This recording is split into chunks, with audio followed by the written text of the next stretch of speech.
thing where I try and work with people to get them in that mindset of, I need to know my numbers. People avoid it because they're scared. They don't like it. They don't want to know. That's all well and good, but then let somebody else do that for you. Not having the right accountant in your corner can be a fatal mistake. It's like driving blindfolded down the motorway. Running a business is tough right now, so having an accountant who understands your goals and the risks, it's not a luxury, it's a necessity. Now, without the right guidance, directors make costly errors, they miss vital opportunities, and they even find themselves talking to someone like me about insolvency if they're not careful.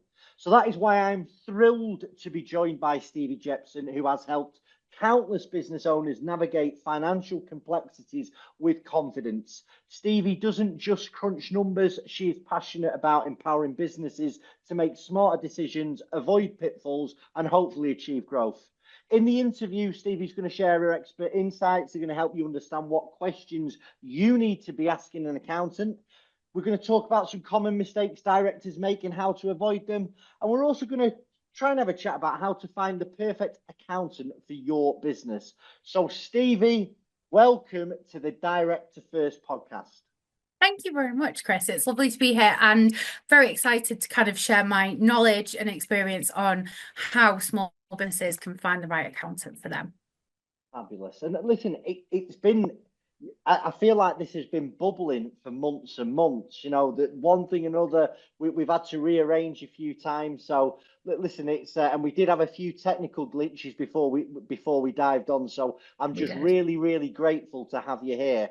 Stevie, listen, before we sort of get into the nuts and bolts, tell us about your story. You know, how have you ended up here, managing director of Platinum Accountancy? What happened? How did you get into accountancy? So my story is quite a strange one, to be honest, Chris. So I'd always wanted to be an accountant, but when I was 18, I went out to South Africa on voluntary projects and I met a lady who was an accountant who contracted for BP. And she just said to me, Stevie, go and become a chartered accountant, get your qualification, don't go to uni, go and get a job. So at 18, I came back from South Africa, went and for myself a job, chased the money a little bit, chased the qualification because I needed that qualification. I qualified as a chartered accountant when I was 22, and had then by that point 4 years worth of experience, but also experience in practice as well as industry. So I have worked for some big UK organisations, high street names, as well as some big multi-international US companies. And I think now having both the practice experience and also the experience from industry, it brings both of those together. And what I can bring to businesses is that big company expertise, but on a much lower scale. And I think that's where when we work with clients, we're working for them for the long game, not just the short term. We want to see our clients grow. We want to see our clients do better and actually get to where they want to be in the longer term. What was you doing in South Africa? So I was volunteering in a township with children, so in the Wow. slums ultimately. So it was quite a yeah, humbling experience, and many years on, it still now gets me quite deep. But it was just a fantastic experience to do as a teenager, and obviously there was a reason I went there and met Jo, the lady that then pathed Yeah. my career really.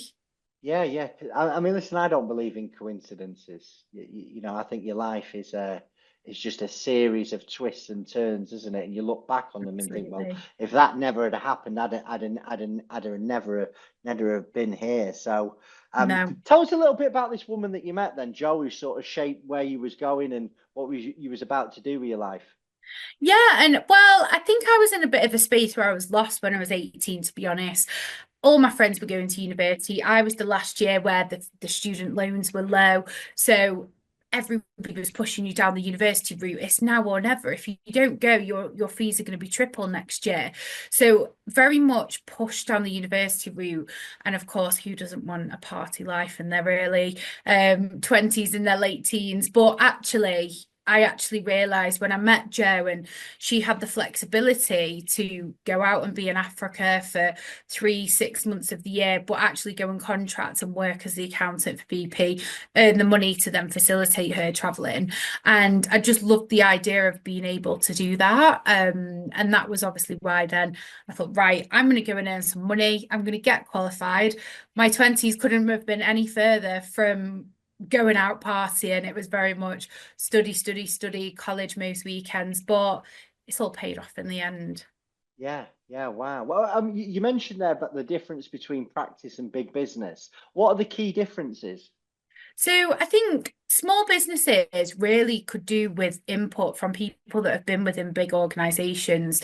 I worked for an organization where I oversaw the sales and the finances for the Europe, Middle East, and Africa. And to be in a position like that, where you have that responsibility, you have that visibility, you work with people in different countries, it's really quite insightful. Mhm. And there's a lot of key takeaways on how big businesses operate that actually small businesses can do on a much easier, simpler scale, but actually have that impact on the business. And I think that for me is what I try to bring. I try to always kind of give a few hints and tips on, oh, do this or do that. And that way, people, if they take that away, I know will change. They will change their finances.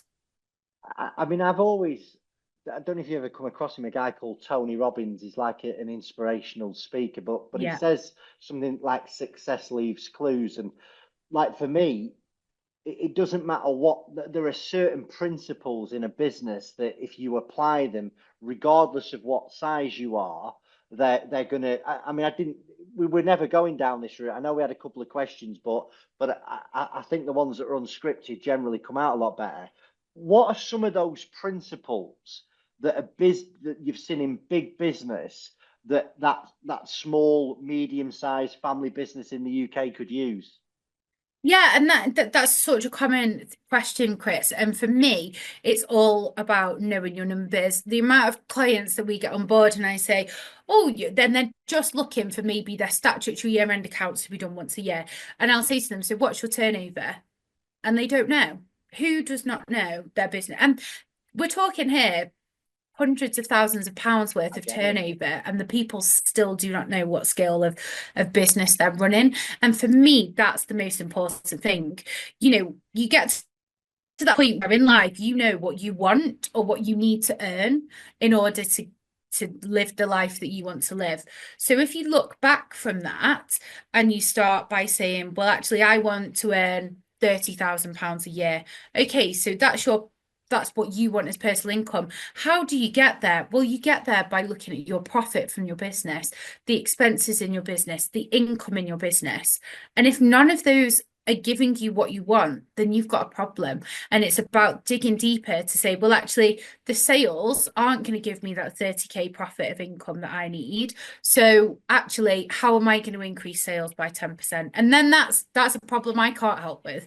I can't tell people how to increase their sales, but I can give people an idea of how much they need to increase their sales by to get them the profit, to get them the income that they want. And something that has been more and more evident as the minimum wage has been going up over the last couple of years is, are you working less than what your workers are on? Because I have a couple of manufacturing businesses, 20, 30 staff, and the directors might be working 60, 70-hour weeks on, okay, good salaries. But actually, when you look at that hourly rate for Mhm. the number of hours that they do, there's probably staff below them on more money per hour for them. And I think that's as a small business owner, sometimes you have to remember that because in this industry at the moment, just everybody's struggling, right? And everybody's questioning fee increases, price increases, and it becomes hard then to justify why you're increasing your prices. But at the same time, you have to stand your ground because otherwise you're going to be it's coming out of your pocket. And can you afford for that money to come out of your pocket? Most of the time, the answer to that is obviously no. Listen, there's a few things you've jumped into there, and the first thing I want to talk about is people do not understand what you guys do. They like literally. I mean, obviously, I get to somebody calls me things aren't rosy, right? It's raining, it's blowing a gale. They don't know whether they're going to last another month or two. And I'll start to go into the questions that you're talking about. And they'll go, well, my accountant doesn't tell me this. I said, how much do you pay your accountant? 200 quid a month, 2 grand a year, whatever it is. I'm like, so you're paying them for the basics, the things that you actually have to do. Do you have a bookkeeper? Do you pay additional for management information? And they're like, oh, Chris, I just thought that's what they do. And you don't, do you? You know, there's a range of, what's the range of services that you think a business owner should be having from their accountants on a yearly basis? Yeah, that's a great question, Chris. And I think sometimes it ultimately comes down to what people want. I have people that come to me that have even as far as trying to submit their own accounts themselves. And I've said, oh, so have you done a tax return? Oh, no, I didn't know I had to do that. So I've even had people at that stage. But then I also have people that see the worth and see it as an investment rather than an expense. And so in terms of range of services that we can provide, obviously the basic package we offer, probably like the majority of other accountants, is that statutory package. So year-end accounts, payroll, personal tax returns, company tax returns. That is the standard basics.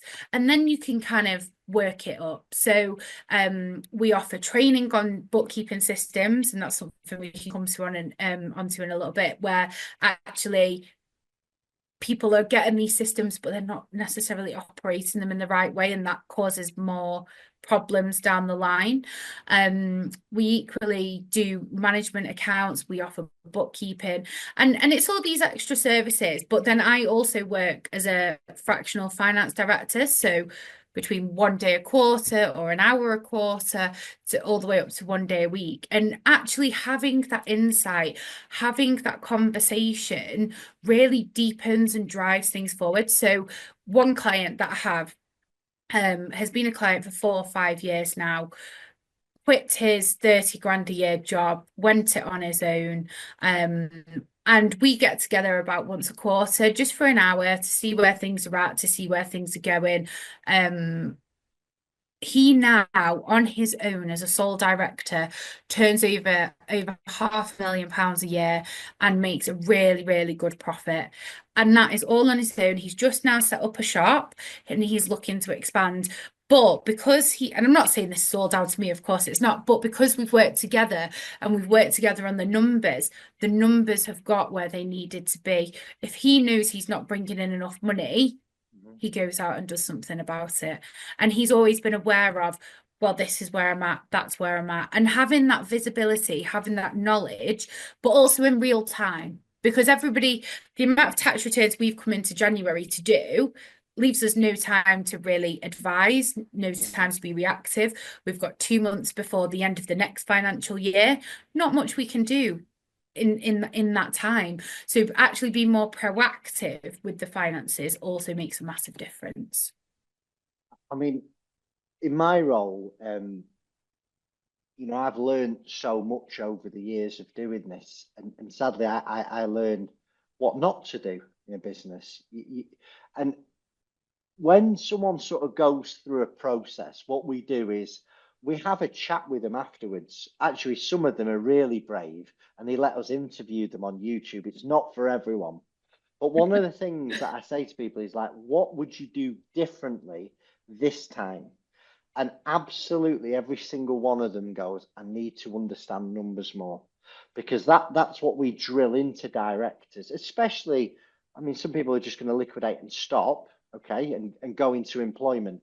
But a lot of directors they'll go through an insolvency with a view to come out the other end and start again, you know, buy the business back. And Yeah, we want to be sure that they're not going to make the same mistakes again.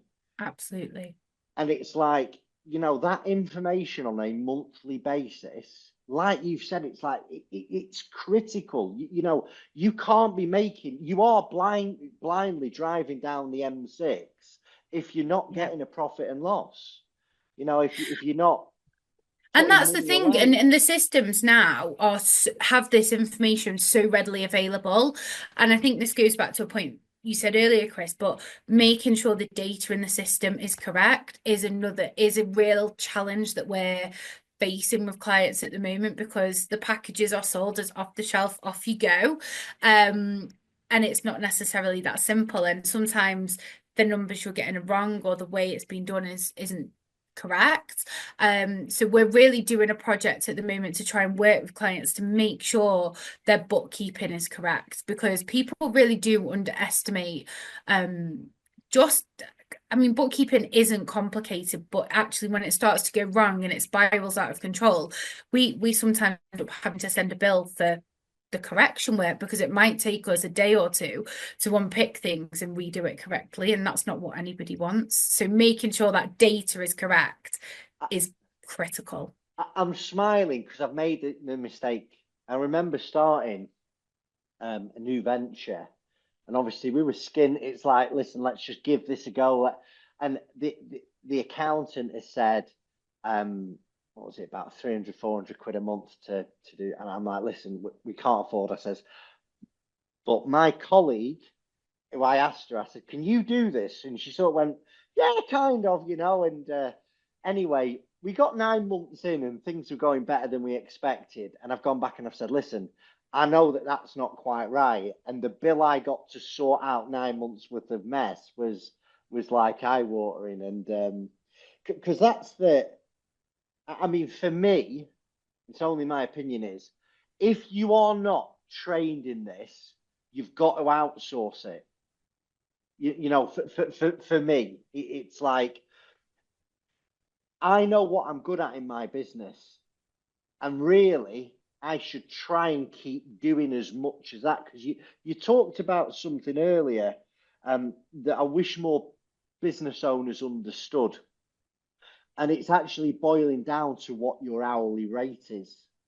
Yeah, So if I want to get X amount a year, you know, I know that where I make money is doing content like this yeah, and speaking to jobs of a certain nature.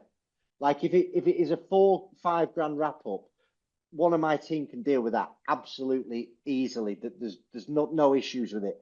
But if it's an administration or a pre-pack or there's a huge director's loan or there's like pending legal action, that's where I need to get on because obviously with them jobs I can bill more. You know, it's like an administration that there could be tens of thousands of pounds of fees compared to a 4 or 5 grand liquidation.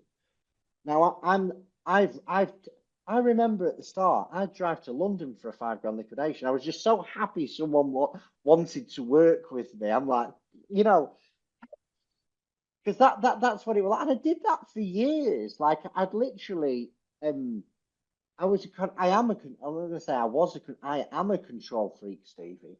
So like everything that's going on in the office, I'm like, wait, I want to check that. I want to check this. Well, have you thought about that? And all it was doing is, it was not even, it was trebling my workload, and I was missing some of the bigger opportunities because I yeah. only had so many times in a day. So like you've said it before, like I know I'm no good I'm no good at that type of stuff. So to pay X £100 a month now to outsource that and know it's done right frees me up to be training my team, building relationships, doing content like this. So, you know, what would be if you were a business? I don't know, say let's say a business doing £500,000 a year. What are the basics that they should be having done from an accountant? And lay it on. You know, what do you think? This is what I want. I want your opinion. Yeah, I mean, firstly, we've got a client in that situation. They've just opened a pub, and they've said, Stevie, just do everything and make sure that I have management accounts at the end of every month. So we do the bookkeeping, and that covers making sure that a common mistake that we see is everyone's got a card machine. They just post the money that comes in the bank to the sale, but actually the sale is amount before the bank charge, before the card machine fee. And that is really something HMRC are really starting to look into, because let's face it, there's a lot of money that goes to these card machine providers now. And if Hmm. the accounting isn't done correctly, that's a lot of sales understated. So we really, really make sure that we're reconciling that when reconciling the bank account, credit cards. We try and encourage people as well, if they've got employees, to get a system such as Pleo, where they can have the employees can have expense cards. That just keeps the process seamless. And if you're an organization where you've got a lot of purchase invoices, a system such as Dex that links in with the main accounting systems, processes through those invoices, really is going to save a lot of time. So once the bookkeeping is correct, actually then it's just interpretation of the figures that you then need. And that's something where actually, when you've worked with somebody like me for a number of months or years, you pick up on things. You start to know the things that I'm going to question. You start to know the things that I'm going to say, okay, that's going really well. That's not going so well. And actually, then taking that a step further, putting that into a budget for a year, comparing how you're tracking to the budget. That's really where a 500k business should be going, especially if they want to grow. How can you grow if you don't know where you're at? Where are you at year to date? If you want to hit 550 this year and you're only at 200 halfway through the year, you're going to have to work a bit harder that second half of the year. But how do you know that if you don't Mm. see that? And that's the Yeah. big thing where I try and work with people to get them in that mindset of, I need to know my numbers. People avoid it because they're scared. They don't like it. They don't want to know. That's all well and good. But then let somebody else do that for you. Don't just ignore it altogether. Listen, I mean, I've been guilty of all. I remember like days where I'm just going, right, well, revenues are about here, costs are about there. We're doing Yeah, sound, just plow on. And then like another VAT bill would come and I'd be like, wow, where's that come from? You know, and then that corporation and for years that's how I run my businesses. Like yeah, literally just so when I started to get educated about profit and loss, the power of a profit and loss, the power of just moving. I say this on every video. You get paid £1,000 plus VAT, moving 200 quid to a VAT account, put yeah, another 200 and 250 quid into a corporation tax account. You yeah. have got 800 quid ish to run that business. Yeah. And that's a massive thing, Chris, that people don't understand the difference between cash flow and profit. Mm. And it's a hard thing to get your head around, especially if you're really not interested in numbers. We have a lot of people that are very practical and really don't understand numbers. So trying to work with, we always try to work with the person to get them to understand it at the level that is sufficient. But some people have more depth than others. But profit and loss is obviously income less expenses, then you get your profit or your loss. And this is where people then think, right, okay, well, that must be the amount that I have in the bank. But actually, that's where cash flow comes in, because the cash flow looks at, well, actually, what are your assets and your liabilities as well, which obviously sit on the balance sheet? What are your assets and liabilities? Because if you have a loan where you're paying back £500 every month, that's not coming from your profit or loss, but you need to find that £500 per month to repay that loan with. And that's where people come unstuck, and then they see someone like you, because for so many months they've not been generating enough profit to cover the liabilities. And people see, right, okay, profit, that's the money that I'm going to take, that's all mine. But if you do have things like your VAT bill, your tax bill, a loan, finance, all of that does not come out of the profit and loss. That comes out of the cash that you have in the bank. And that's why it's critical to have the cash flow to do that. And one thing I think that impacts cash flow, particularly at this moment in time, is not getting paid on time. If you're somebody that's invoicing and you're not chasing that up, where's the incentive to pay? I mean, I'm very proactive with my chasing, as I'm sure you can imagine. But even I struggle with some people and getting them to pay. And I'm persistent. And sometimes you do have to be cruel to be kind, because you've got these great relationships with people. But then when they don't stop paying, that's then your problem. And that's my cash flow that's hurting because Yeah. they're not paying me. And how much am I going to tolerate? And you've got to be a little bit strict with that, especially at the moment. I mean, yeah, a couple of things I want to dive into first of all, and I'll come to credit control because that is critical. But you mentioned something about loans. So this is probably going out in January or February 2025, right? The amount of problems I'm seeing right now because of loans that were taken in 2021, 2022, and now those loans, they were eye-watering loans. So actually the question for you is, what is your view on raising finance, bringing it into your business? You know, to when would you do it? When wouldn't you do it? It's probably a better question. Yeah, and I think, do you know what? There are times, absolutely. I've got a client at the moment that is going to need a couple of £100,000 raising in finance. And they need that for a very good business decision that they're going to make. And I think that's the thing. But there are a number of loans that are obviously historic and during COVID and during those times where perhaps people were using them to fund them personally because there was a lack of support around smaller limited companies and obviously with the furlough scheme and everything, it just didn't necessarily support all directors in the way that they probably needed. And so a lot of people now have an overdrawn director's loan account. And that's particularly something that HMRC are coming down on, the tax on this, something people are completely unaware of. The amount of clients that I get in that have come from other accountants don't have a clue they have an overdrawn director's loan account. And it is the first thing I discuss now with a new client. What is the state of your director's loan account? Because so many of them are just oblivious. They get handed a set of accounts, sign this. They don't understand that actually, if that business goes, they owe it 20 grand. That's never understood. And I think you probably see a lot of that as well, Chris. Yeah. But that for me is really, really important. But in terms of raising finance, there are absolutely times where you need finance if you buy machinery or if you want to grow and do it in a way where actually you're having the right advice.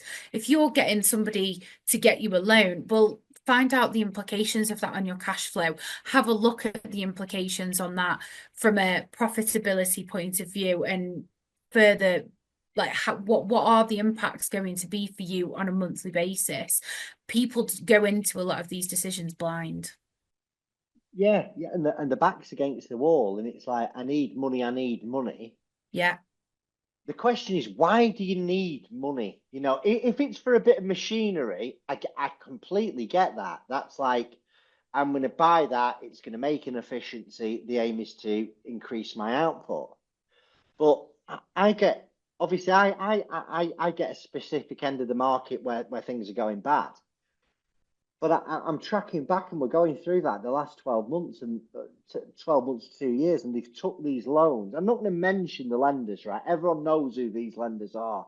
The bottom feeders, right? That they're going to, if you can't get money from the high street, you go into these secondary lenders who are emailing you and sending you letters, and I get them all the time.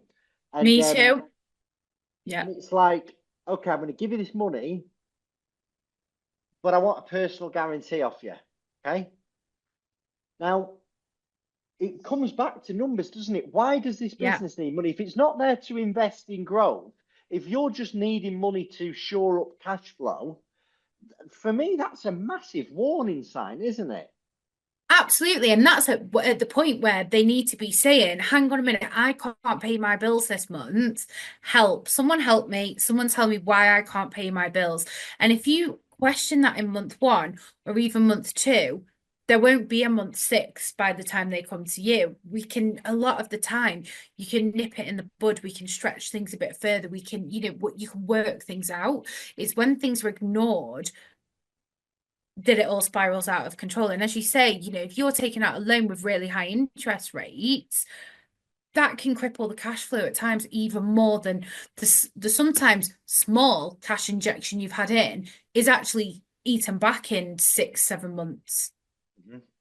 And again, it's understanding the importance of seeing like we need to see things as they are, not worse than they are, not better than they are. What's actually going on Yeah, right now, and that'll allow a business to go, actually, I can take that.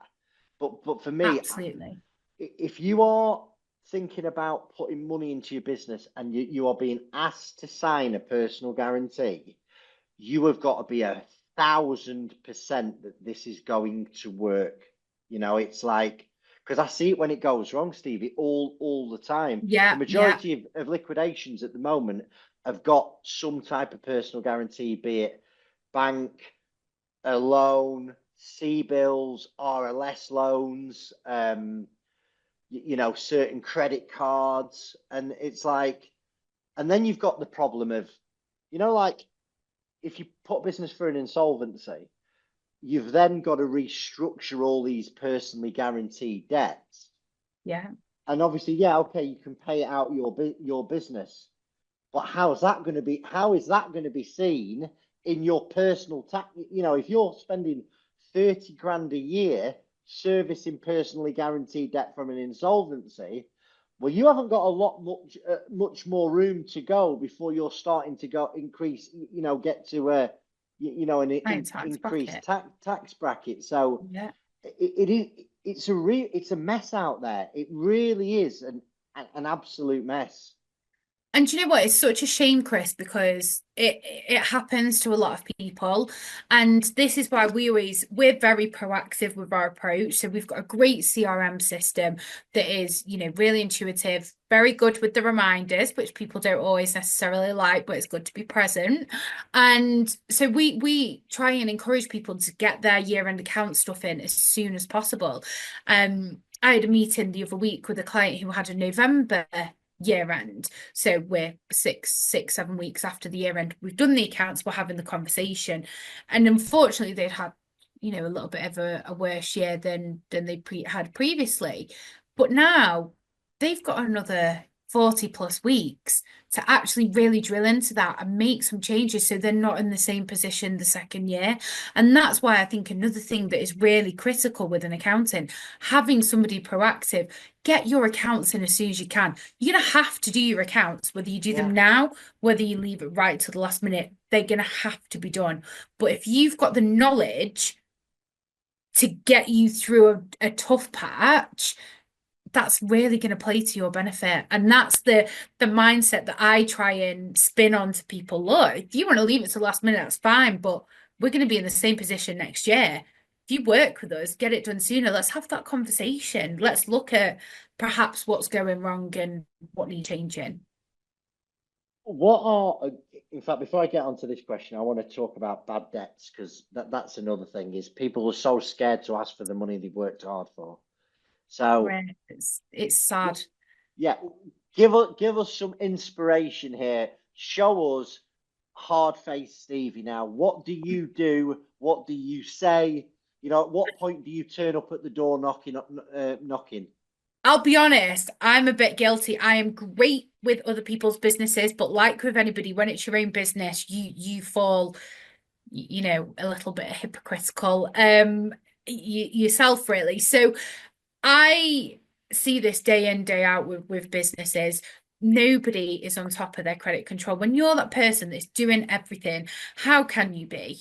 It's a good question. But actually, you need to get that money in and be really strict with your terms.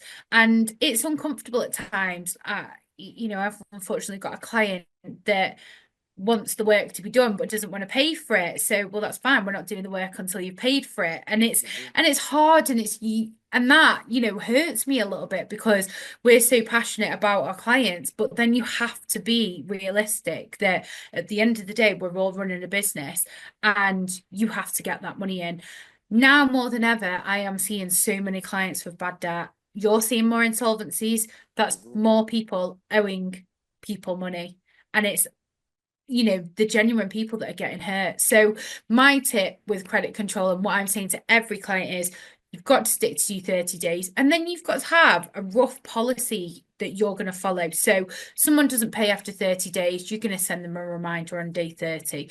A week after, you're going to send them another reminder and perhaps give them till the following week to pay. So we're then 2 weeks overdue.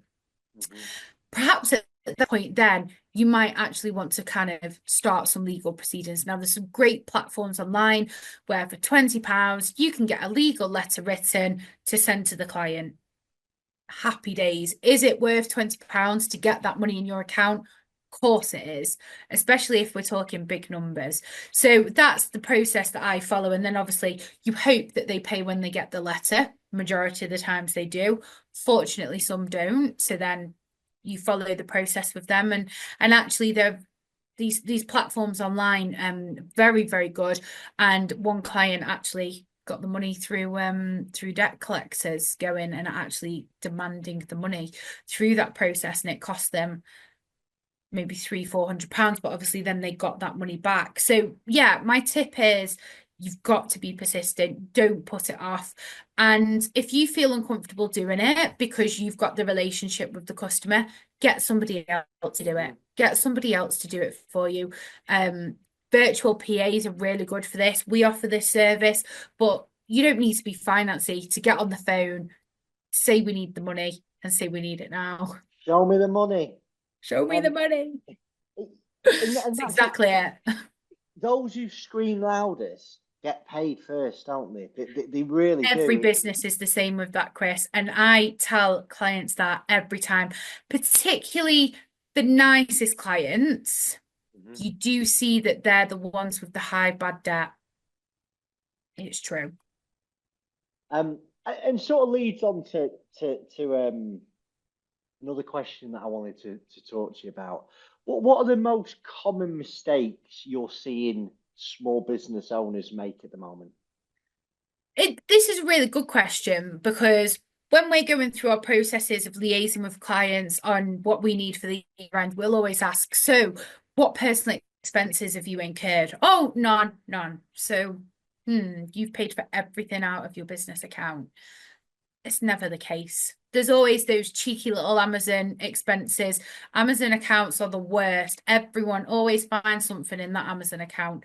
Missing expenses, so many missing expenses at times from personal accounts, credit cards that don't get put into the accounting system. You might just forget. So I always say to everyone, have a little raid of your credit card, have a little raid of your personal bank accounts, have a read of the Amazon account, see what you come up with. And 9 times out of 10, there's always a little bit more to be had. So that's the key thing. Make sure you're covering everything, you're including everything.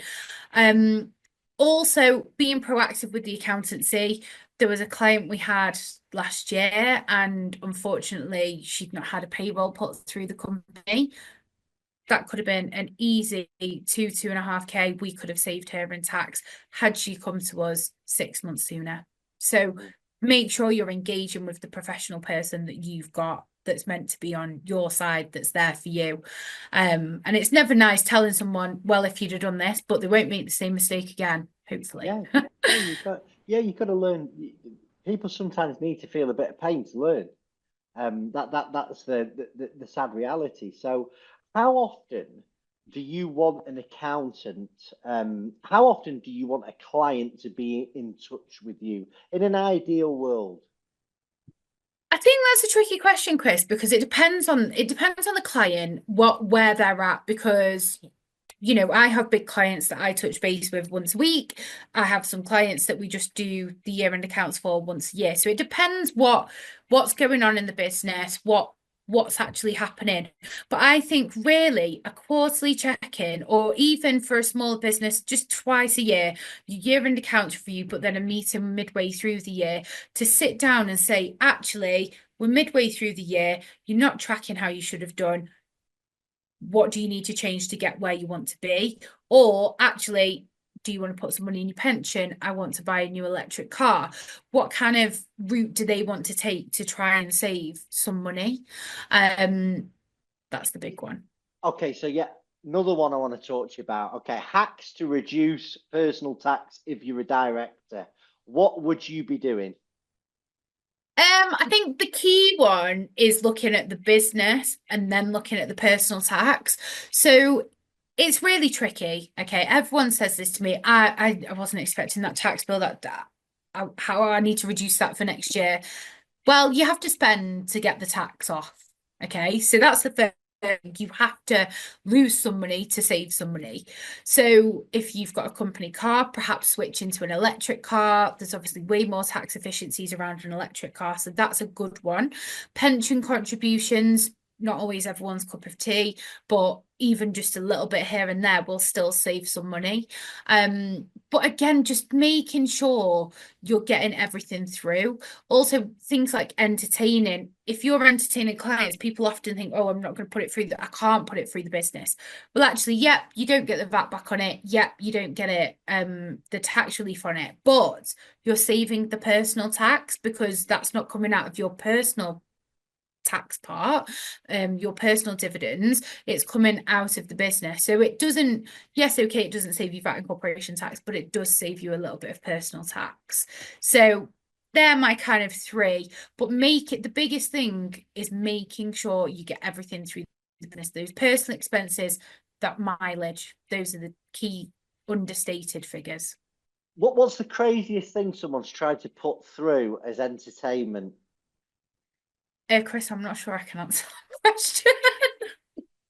Okay, Put it well, that way, put it this way, we have seen some yeah, very interesting transactions at times that probably we shouldn't be seeing. okay. Um, Steve, it's been great to talk about your business and sort of what goes on, but I want to sort of shift the conversation ever so slightly, and I'm mindful of time. Listen, what drives you? Why do you do this? Because you are very active. You really stand out in your industry.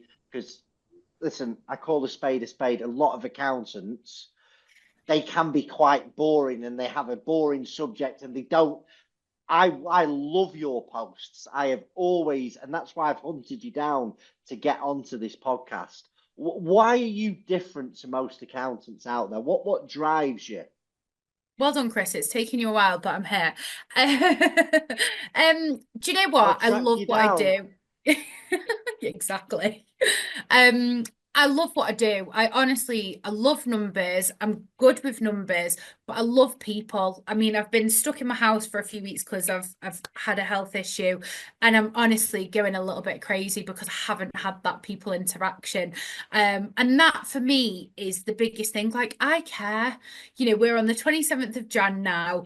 Tax return deadlines at the end of the week, and actually we've got 6 left to go, and that has been blooming hard work, to be honest, to get through. There's a few that just always go AWOL, but we've tried our best. We're persistent because I can't go to sleep on the 31st of Jan knowing people haven't got their tax return submitted because I haven't tried my best. So that's the thing for me. And because I build up such a strong relationship with clients, those clients that I have, that might be sole director businesses turning over 500K a year, but we have quarterly check-ins. We build that rapport. I know what he's going to get on the phone and say most of the time. And he knows that he's going to go away from it feeling like he's got his answers and his questions answered, and he knows which way to drive forward. And I think that's the thing for me. It's about the relationship, and it works two ways. If you give us your stuff on the 15th of Jan, what do we think of you? If you give us your stuff in April, oh, we think you're the best client ever. So it's a two-way street. And I think what I've learned over the last couple of years is actually it's good to sometimes lose clients because Mm. not every client is going to be for me, and we're not going to be the fit for every client, and that's fine. And I always say to people, if you don't think you can have a relationship with us, don't work with us. Because if you can't speak openly and honestly to your accountant, you've got no hope. You have to have that relationship where you feel comfortable, you've got the trust, you know that someone's there fighting your corner for you. So that's the biggest thing for me. And I just love what I do. It's a bit geeky, it's a bit boring. Listen, it comes Um, out. Comes but out. yeah. What are red flags for bad clients? Um Ones that don't want to cooperate and want everything for nothing. So, they want everything. They want it yesterday, but then when you want something from them, they take 3 weeks to send it. That's not a working relationship, in my opinion. And you can't just come out of nowhere and demand something when we've been chasing something for a few weeks. So, um, Yeah, and also I've really realized our worth in terms of fees. And don't get me wrong, like it's been hard and you kind of have to lose a couple to gain a couple. But I actually, in the last 12 months, we've lost two clients that have been a nightmare. And it's like a weight's lifted. The team are happier. The morale is a really big thing. And especially for me, as quite a bubbly character, I need to know my team are happy. I want my team to be happy. I want them to like the people that they're working with. And they weren't with these two clients, and they've gone, and it's great. Yeah. You've got to Makes shed a few, haven't you? It's because then absolutely. it makes space for something else to come in. I've yeah, it's I completely identify with that. So, Stevie, I don't want to take any more of your time up today because I know how busy you are. I'm so grateful that you've come on. You've been a really, really good guest. Now, for people who want to find out more about Stevie Jepson, where do we find you? How do they get in contact with you? Yeah, thanks so much, Chris. It's been a pleasure, and it's been yeah, it's been really great to chat. I don't need encouragement in chatting. But yeah, you can find me on LinkedIn, Stevie Jepson, or on our website, platinumaccountancyservices.co.uk. Stevie, thank you for joining the podcast. This will be going out in the next few weeks. And yeah, I wish you all the best. Once again, thank you for joining. Thank you so much, Chris.